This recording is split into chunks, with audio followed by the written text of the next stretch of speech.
ideologi Syafi'i Ma'arif itu adalah mengajarkan kepada kita semuanya, jangan mempertaruhkan kalimat-kalimat suci itu untuk kepentingan sesaat.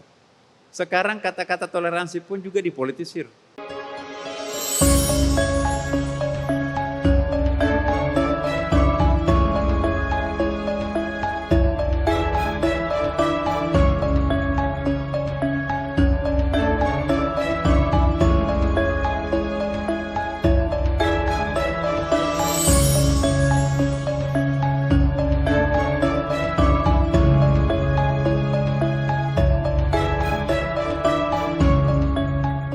Kita panggilkan, inilah moderator kita, Muhammad Sofan, selaku Direktur Program Ma'arif Institute.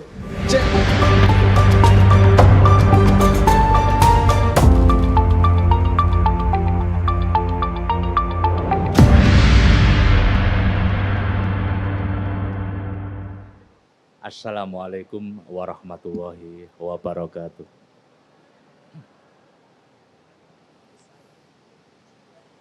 Udah kayak artis saja. Baik, yang saya hormati Bapak Profesor Dr. Nasaruddin Umar, Kiai Haji. Beliau ini adalah guru saya. Yang saya hormati Kiai Haji Zawawi Imron. Ini saya sama beliau ini udah lama sekali. Keliling kemana Kiai? Ke Ambon, kemana-mana. Baca puisi gitu. Yang saya hormati dan saya banggakan Ibu Clara Zuwono, Dewan Pembina Ma'arif Institute. Alhamdulillah beliau bisa hadir di sini bersama kita semua. Yang saya hormati Bapak Dr. Faisal Jumadi, Direktur Utama PT Pos Indonesia. Dan tidak lupa yang saya hormati Kang Rohim, Abdurrahim Ghazali, selaku Direktur Eksekutif Ma'arif Institute. Siapa lagi nih yang belum saya sebut nih? Ada Opa Rudi, Rudi Fafit. Saya sering bertemu beliau di Ambon, Saparua, Haruko ya. Dan tentu kepada Bapak, Ibu, adik-adik saya, para undangan semua yang sudah hadir di acara Festival Kebinekaan tahun 2023. Tepuk tangan buat kita semua. Ini segmen pertama gitu ya. Tadi sudah disampaikan bahwa segmen pertama ini adalah bincang kearifan. Jadi di Ma'arif Institute itu ada bincang kearifan. Kita mengundang narasumber ya, para aktivis, para akademisi dari berbagai latar belakang keilmuan begitu. Nah, kali ini bincang kearifan dipindahkan di panggung ini. Narasumbernya luar biasa, hebat-hebat.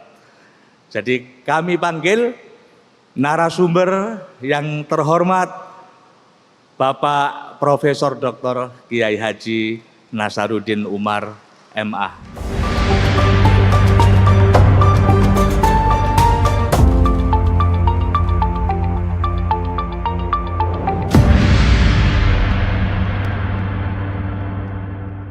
Narasumber kita yang kedua tidak kalah hebatnya. Direktur Utama PT Pos Indonesia, Bapak Dr. Faisal Jumadi.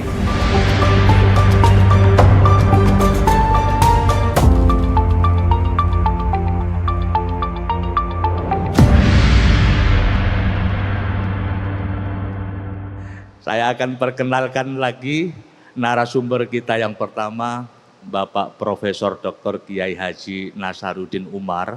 Beliau ini adalah seperti tadi sudah disampaikan, Imam Besar Masjid Istiqlal. Beliau juga rektor di Universitas PTIG. Jadi sudah bukan ini Prof ya, sudah bukan institut lagi, tapi sudah universitas. Sepertinya perubahan nama ini baru beberapa bulan yang lalu, Januari 2023 ya. Dan beliau ini juga banyak sekali menulis buku, utamanya soal isu-isu gender, isu-isu kesetaraan gender begitu. Saya pernah membaca bukunya, Argumentasi Kesetaraan Gender dalam Perspektif Al-Quran. Beliau ini juga menulis buku Islam Nusantara, Jalan Panjang Moderasi Beragama di Indonesia begitu. Nah, kemudian narasumber yang kedua ini di samping beliau ini adalah Direktur Utama PT POS. Beliau ini juga memberikan fasilitas kepada Ma'arif Institute di sini ini. Terima kasih Ma'arif Institute kepada Bapak Faisal karena sudah memfasilitasi tempat yang indah dan mewah ini begitu. Saya duduk aja kira-kira ini ya Pak. Saya mau bertanya kepada Pak Faisal dulu gitu ya, sebelum nanti ke Pak Profesor Dr. Kiai Haji Nasaruddin Umar. Ma'arif Institute tahun ini adalah merayakan usia ke 20 tahun atau 2 dekade begitu. Ada banyak sekali program, kegiatan-kegiatan yang sudah berlangsung di bulan-bulan kemarin dan ini adalah rangkaian dari program itu. Dan salah satu tujuan dari Festival Kebinekaan ini adalah pertama kami ingin mengenang 1 tahun wafatnya Buya Syafi'i Ma'arif. Dan yang kedua adalah kami ingin merayakan betapa Ma'arif Institute sudah 20 tahun atau 2 dekade ini mengkampanyekan isu-isu keislaman, kemanusiaan, dan keindonesiaan yang menjadi trilogi dari pembaruan pemikiran Buya Syafi'i Ma'arif begitu. Kita tahu bahwa Buya Syafi'i pada saat beliau masih hidup menemani kita, beliau adalah seorang tokoh yang tidak pernah absen melakukan kritik terhadap Indonesia ini, ya, termasuk isu-isu keislaman di mana beliau ini memberikan kritik kepada negara dengan begitu berani, ya, kemudian dengan memberikan perspektif yang sangat kontekstual terhadap doktrin-doktrin agama yang banyak disalahpahami oleh kelompok-kelompok konservatif begitu. Dan Buya sudah meninggalkan kita 1 tahun yang lalu.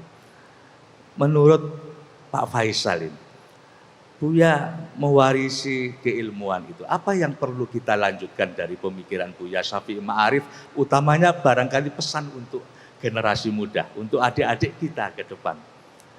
Silakan Pak Faisal. Terima kasih Mas Sofyan. Assalamualaikum warahmatullahi wabarakatuh.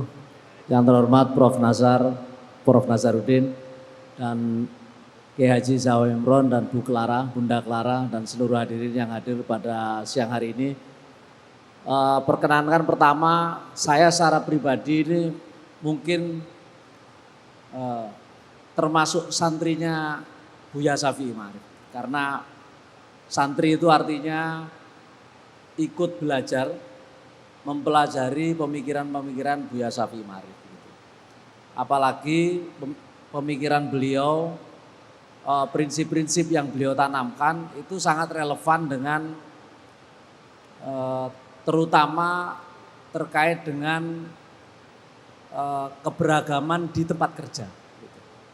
Jadi hari ini banyak isu-isu gitu ya di tempat kerja, karena saya datang dari korporasi, saya mencoba minimal ada 4 pemikiran Buya Ma'arif yang masih relevan dan sangat relevan yang bisa kita praktekkan di tempat kerja masing-masing.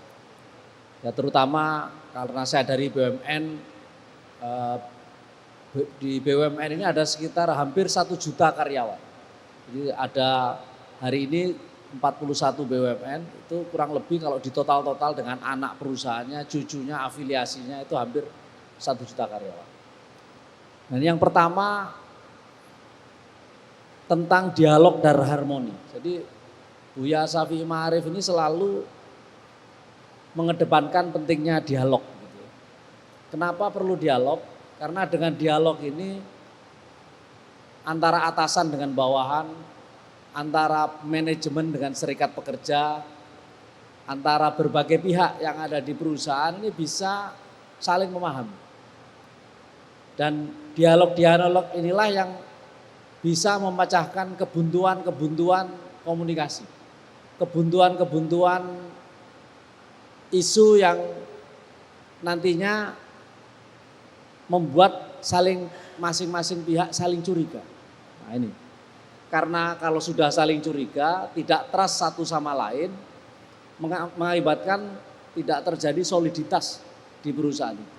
Perusahaan yang tidak solid antar unsur pimpinan dengan karyawan, antara karyawan satu dengan karyawan lain, antara manajemen dengan serikat pekerja, ini tidak akan membuahkan hasil yang maksimal di perusahaan itu. Jadi dialog dan harmoni. Dan harmoni inilah tercipta karena semua pihak memahami apa tujuan perusahaan, apa visi misi perusahaan.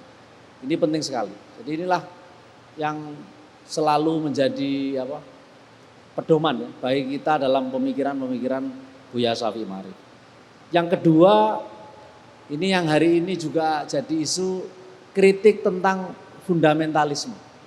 Jadi mungkin Bapak Ibu sekalian baru saja mendengar ada penangkapan terhadap salah satu karyawan BUMN yang terkait dengan radikalisme ya. Sebenarnya fundamentalisme ini ideologinya, tapi radikalisme ini tindakannya gitu ya.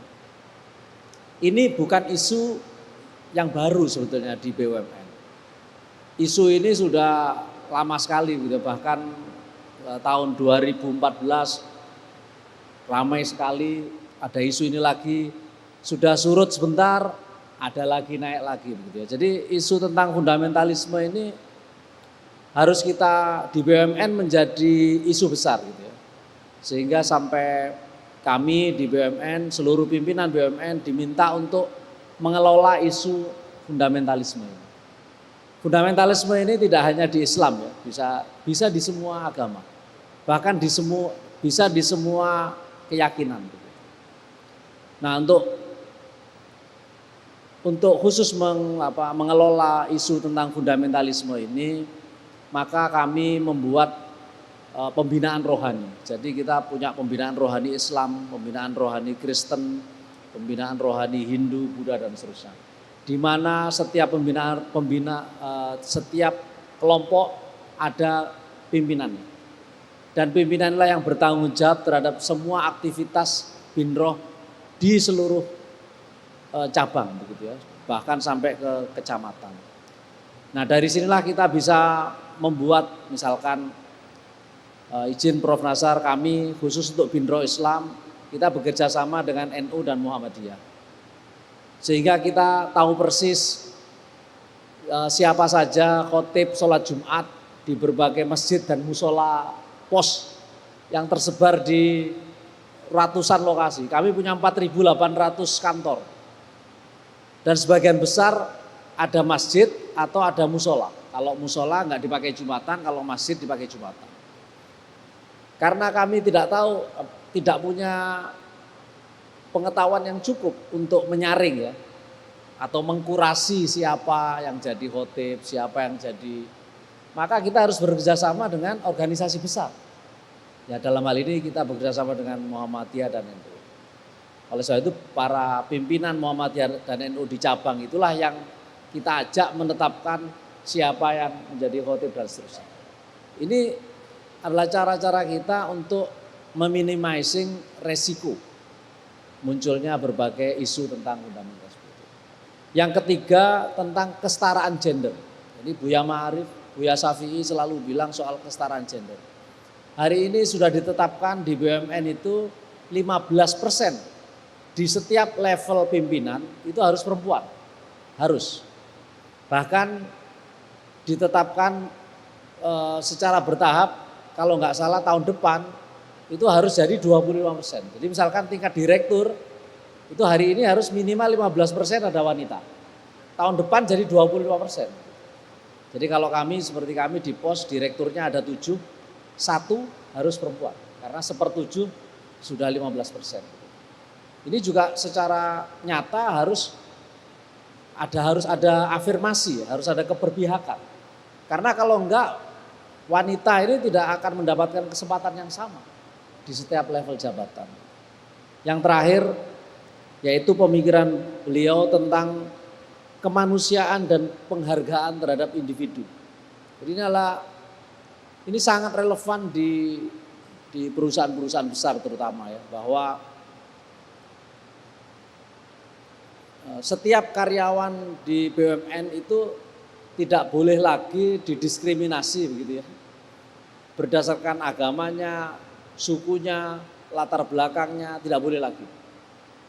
Bahkan isu-isu tentang rekrutmen tenaga kerja baru berdasarkan postingan di sosial media ini juga menjadi salah satu yang ya walaupun ini masih kontroversi, tapi juga terpaksa kita pakai gitu ya.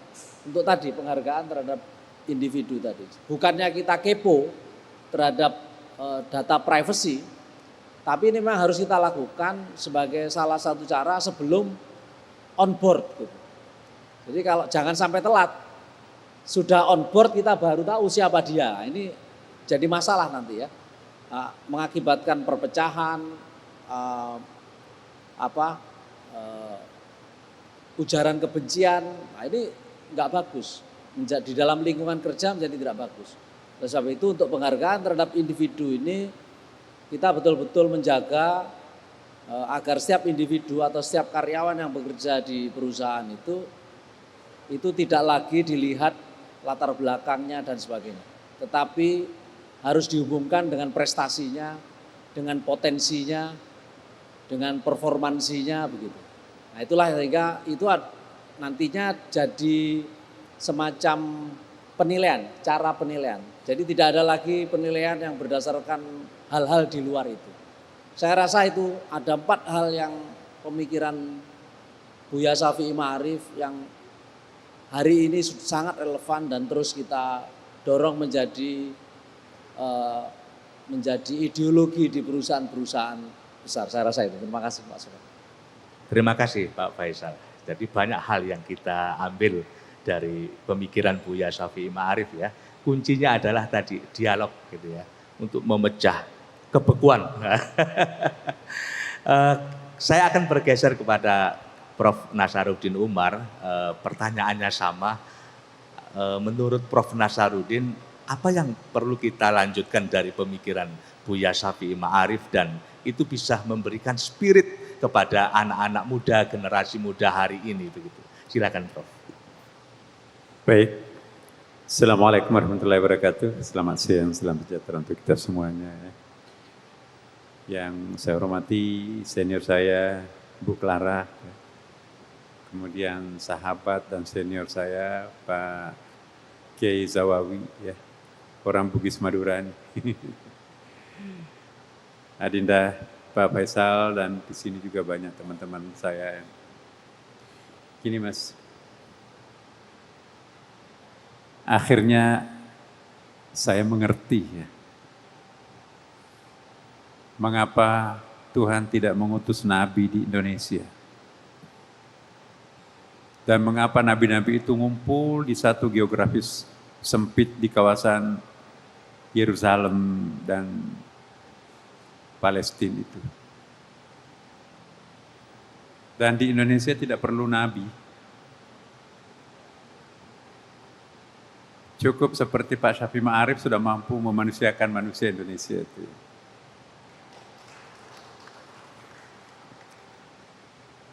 Orang yang perlu nabi ialah orang yang memiliki karakter keras. Biasanya itu masyarakat yang kontinental. Masyarakat maritim itu tidak ada nabi yang turun. Ciri-ciri masyarakat maritim itu secara budaya itu lebih egalitarian. Di sini hampir kita nggak menemukan kasta. Tapi daerah-daerah di mana Nabi turun, itu kastanya lebih dari 10. Ingat Mekah pada waktu turunnya Rasulullah di sana itu ada 12 kasta. Kasta yang paling rendah itu perempuan, budak, ajami, non-Arab lah, kira-kira kayak TKW gitu ya, non-Arab. Dan struktur yang paling tinggi adalah bangsawan, laki-laki, Quraisy, Bani Hashim. Wah itu setengah dewa itu. Nah, jadi 12 kasta pada waktu itu. Jadi ternyata nabi-nabi yang banyak turun itu di tempat di mana kekafiran, kemunafikan, kekeraskepalaan masyarakatnya paling tebal di situ. Nah di Indonesia kita bersyukur nggak ada nabi di sini, hanya ustadz, hanya seperti Buya Syafi'i Ma'arif, tapi mampu menciptakan suatu masyarakat yang mendapatkan ketakjuban dunia sekarang. Saya keliling di penjara di Saudi Arabia, Mas, dalam kapasitasnya sebagai ketua kelompok ahli BMPT, anti teroris ya. Di beberapa penjara tidak saya temukan satupun orang Indonesia. Di Mekah, di Madinah, di Riyadh. Saya tanya pada sipirnya, ya, kenapa tidak ada orang Indonesia? Iya, kami juga bingung. Orang asing paling besar jumlahnya di Saudi Arabia adalah Indonesia, hampir 3 juta jumlahnya. Tapi kami tidak menemukan orang Indonesia di sini. Yang banyak di situ orang Mesir, Pakistan, Bangladesh, dan Afrika yang hitam lain. Dan setiap tahun juga Indonesia itu mendapatkan award, ya, penghargaan dari kerajaan Saudi. Jamaah haji yang paling tertib, paling sopan, paling santun adalah di Indonesia. Padahal Indonesia ini adalah geografis yang paling jauh dari pusat lahirnya Islam. 9 jam baru sampai ke Jeddah kan. Orang Arab sekitar situ naik ojek udah sampai ke Ka'bah kan. Nah, apa yang terjadi? Nah, kita beruntung bahwa sepanjang sejarah bangsa Indonesia selalu ada episode Syafi'i Ma'arif. Nah, kita sekarang ini dengan 1 tahun lebih kita ditinggalkan oleh Buya, kita perlu melahirkan Syafi'i Ma'arif yang baru. Seperti hanya Pak Syafi'i Ma'arif juga menjadi pelanjut dari Syafi'i Ma'arif sebelum-sebelumnya. Syafi'i artinya dalam bahasa Arab itu pengangkat martabat kemanusiaan. Ma'arif itu artinya orang yang mengcombine antara kecerdasan emosi, kecerdasan intelektual, dan kecerdasan spiritual. Nah, ini yang kita perlukan sebagai pemimpin bangsa ke depan, pemimpin masyarakat. Tidak peduli pemimpin formal atau enggak formal, siapapun yang berusaha untuk meningkatkan martabat kemanusiaan, siapapun yang berusaha untuk mempromosikan rakyat kecil, kaum minoritas, maka itu sesungguhnya adalah ideologi Syafi'i Ma'arif. Nah, Pak Syafi'i Ma'arif telah mengukir sejarah sebagai memerankan peran Nabi di Indonesia. Apa peran Nabi? Jadi persis kalau teman-teman mau melihat bagaimana Nabi pada masanya, lihatlah perlakuan masyarakat terhadap Pak Syafi'i Ma'arif. Nabi itu seringkali dianggap sebagai orang gila. Innaka la majnun. Buya Syafi'i Ma'arif itu seringkali dianggap gila oleh orang. Enggak ada takutnya orang ini kan. Jenderal bintang 4 pun dikritik terbuka. Ya, bahkan presiden pun juga enggak ada takutnya tuh. Dan yang kedua, Nabi itu juga sering dianggap tukang sihir. Nah, Pak Syafi'i Ma'arif juga dianggap seperti itu, punya keajaiban itu, punya nyali yang sangat tajam. Dan Nabi pun juga dianggap itu seringkali dianggap sebagai sosok figur yang tidak tahu malu. Banyak Nabi, kamu tidak tahu malu. Kemudian tidak tahu diri. Kemudian stupidity, apa itu namanya, stupid itu. Ya, masa bodoh lah kira-kira seperti itu. Nah, statement seperti ini juga sering dialamatkan kepada Buya Syafi'i Ma'arif. Terutama kepada kelompok-kelompok yang dikritikkan. Tapi pada akhirnya kita lihat endingnya bahwa Syafi'i Ma'arif itu benar-benar sebagai Asy-Syafi' wal Ma'arif, ya kan, dalam bahasa Arab. Nah, karena itu saya kira salah satu hal yang paling susah ditiru oleh beliau adalah berani miskin demi untuk menyuarakan kelompok minoritas. Berani miskin demi untuk menyuarakan kelompok kaum tertindas. Apa yang dimaksud berani miskin? Saya tahu persis beliau, karena sering cerita. Pernah semalaman di Itali. Enggak ada tidur sama sekali. Ya. Saya tahu persis posisinya pada waktu itu Syafi'i Ma'arif baru selesai PP Muhammadiyah ya. Saya kapasitasnya sebagai Katib Am PBNU, beliau sebagai baru saja berhenti menjadi ketua Muhammadiyah. Benar-benar semalaman dari sholat Isya duduk berdua sampai sholat subuh. Nah itu sejarah panjang buat saya dengan beliau. Sampai bicara bahwa kalau saya mau terima uang Pak Nasar, supaya saya diam, mungkin saya tidak perlu repot mengurus anak-anak saya 2-3 turunan. Tapi saya tidak mau.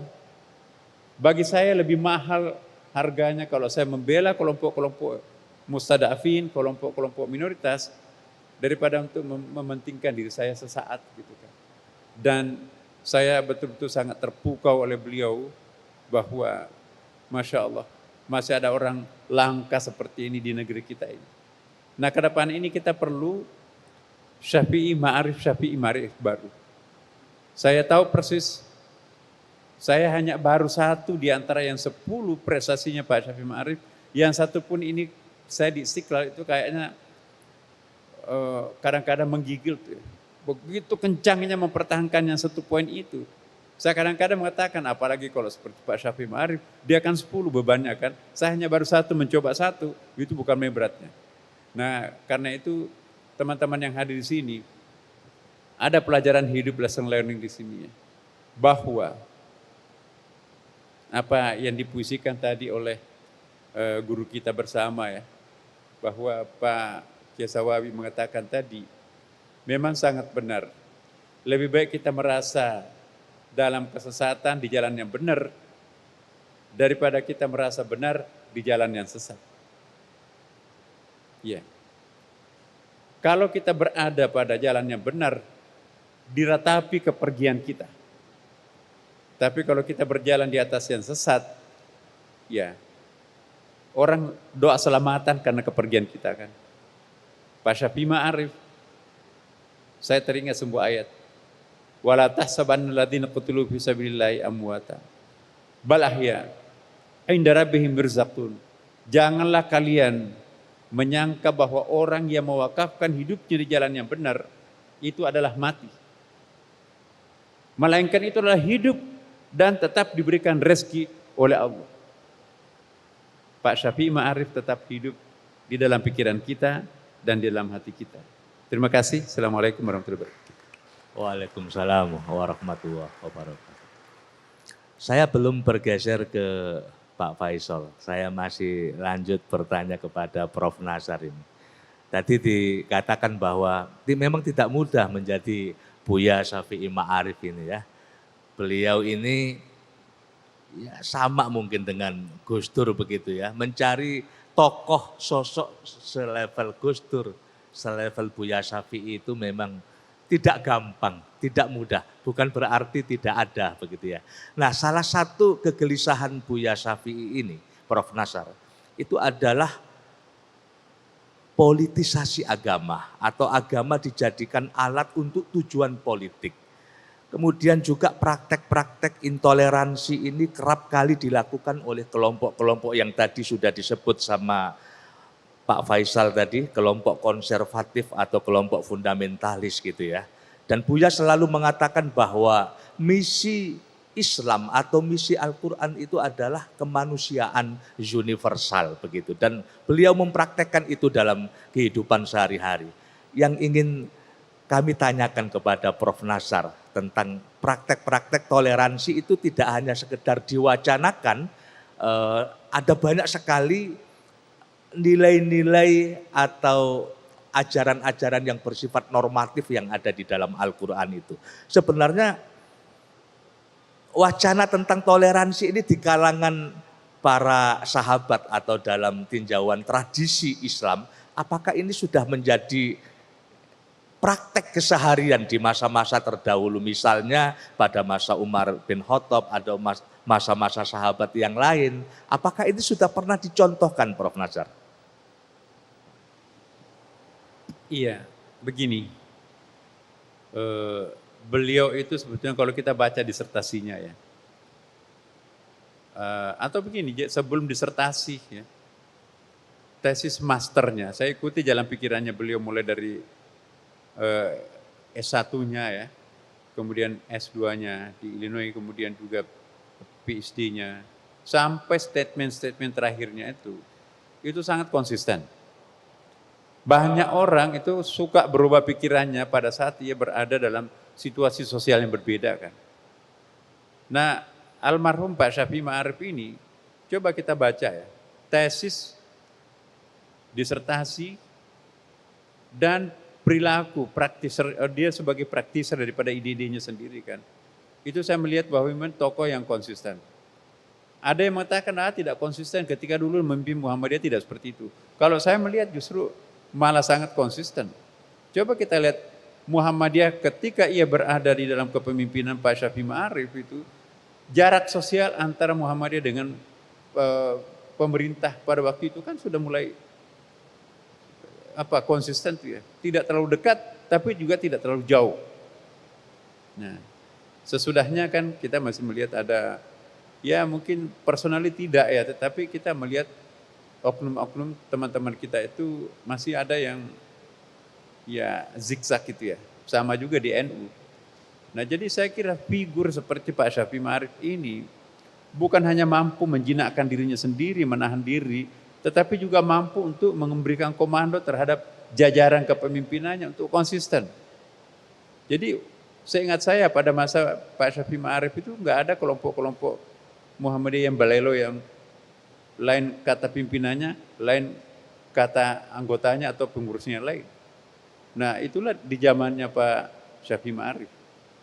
Nah, itu saya anggap bahwa ini tokoh yang sangat konsisten. Mengapa seperti alergi ya? Ada yang mengatakan, kenapa sih Pak Syafii Ma'arif itu alergi terhadap parpol Islam? Saya nggak tahu. Ini juga saya bertanya, itu bahasa Arabnya politik itu kan siasa.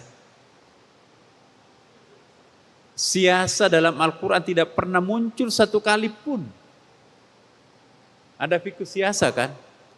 Namanya fikih siasa, tetapi kata-kata siasa dalam Al-Quran tidak pernah disebutkan satu kali. Kenapa Allah tidak mau menyebutkan kata-kata siasa seperti kalimat yang menjijikkan gitu kan?